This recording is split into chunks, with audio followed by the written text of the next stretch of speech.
Welcome to 7 Days Report, your reliable source of information. I'm your host, Vasilios Nikolaos Vitsalogiannis. We're here to inform you about all the major news from the past week, every weekend at 1200 and 2100. Let's begin with our first news.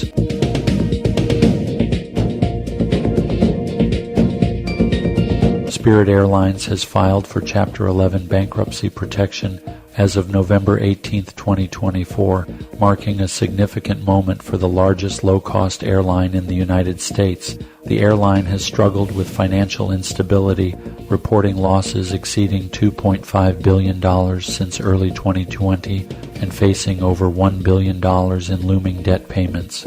The bankruptcy filing follows a series of challenges, including a blocked merger with JetBlue and increased competition within the budget travel sector. Despite these hurdles, Spirit has assured customers that operations will continue as usual during the restructuring process, allowing travelers to use tickets and loyalty points without interruption. In a bid to stabilize its finances, Spirit has agreed with bondholders to restructure its debts and has secured financing to support its operations throughout the bankruptcy proceedings. The company aims to emerge from this phase by early 2025. This recent development is notable as it marks the first bankruptcy filing by a U.S. airline in over a decade, reflecting ongoing challenges in the aviation industry post-pandemic. As Spirit navigates this difficult period, it remains committed to providing low-cost travel options for its customers.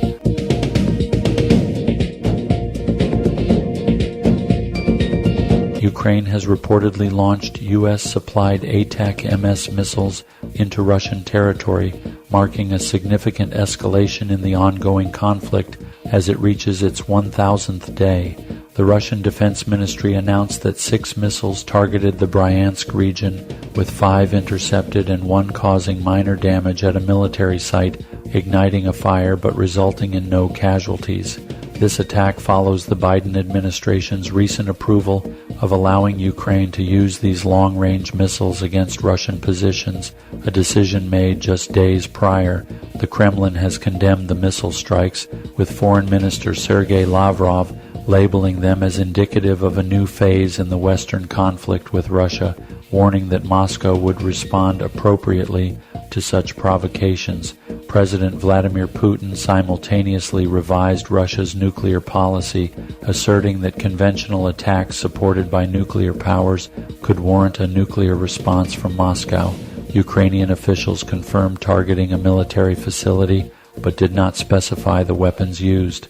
This development has raised tensions further, with analysts suggesting that it could provoke a dangerous escalation in military responses from both sides.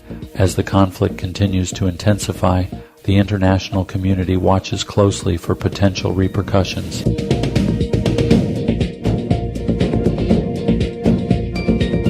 At COP29, the Global Climate Summit in Azerbaijan, a stark contrast emerged between the rapid expansion of renewable energy and the persistent reliance on fossil fuels. While countries like China and India are witnessing significant wind and solar power growth, many high-emission nations continue to depend heavily on fossil fuels, particularly natural gas. According to the latest Climate Change Performance Index, CCPI, 61 out of 63 analyzed countries have increased their share of green energy sources over the past 5 years. However, 42 countries still exhibit per capita emissions that do not align with the Paris Agreement's goal of limiting global warming to 1.5 degrees Celsius. The CCPI highlights that countries like Iran, Saudi Arabia, and Russia rank among the worst performers, with renewables comprising less than 3% of their energy mix. Despite some progress, emissions from fossil fuel combustion are projected to hit record highs in 2024, reflecting a troubling trend as nations approve new fossil fuel projects. The EU has urged participants to adhere to commitments made at COP28 to transition away from fossil fuels, emphasizing the need for concrete actions to meet climate targets.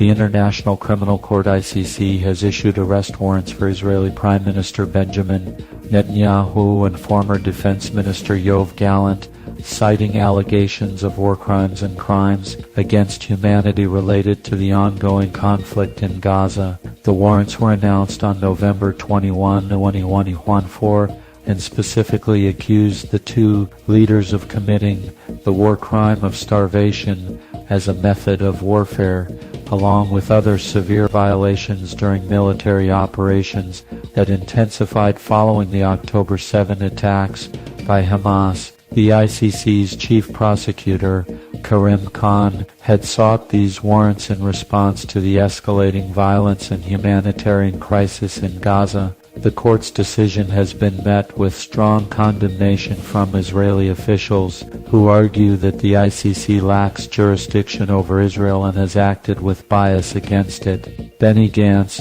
leader of the National Camp Party, labeled the ICC's actions as moral blindness and a historical shame that will never be forgotten. While this move could complicate Netanyahu and Gallant's international travel, it remains uncertain how effectively the warrants can be enforced, given that Israel is not a signatory to the ICC treaty.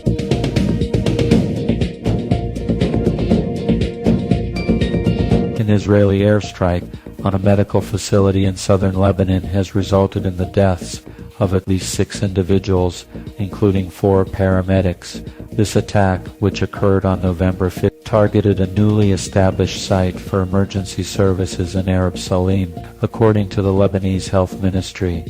The ministry condemned the strike as a blatant violation of international law and called for global accountability for such actions against healthcare workers. This incident is part of a broader escalation in hostilities, with Israeli forces intensifying their operations in Lebanon since late September, claiming to target Hezbollah positions. The ongoing conflict has led to significant casualties. Nearly 3 sextant people have reportedly been killed in Lebanon since the onset of these strikes. Simultaneously, Israel's bombardment of Gaza continues unabated, with recent reports indicating over 46 fatalities from airstrikes in just one day. The situation remains dire as humanitarian organizations call for immediate ceasefires and increased aid access amid widespread destruction and displacement across both regions. The international community faces mounting pressure to intervene and address these escalating humanitarian crises.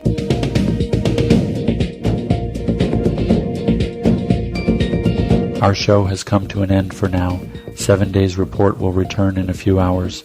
I'm your host, Vasilios Nikolaos Vitsilogiannis, and before signing off, I would like to wish you a happy and safe weekend. Goodbye.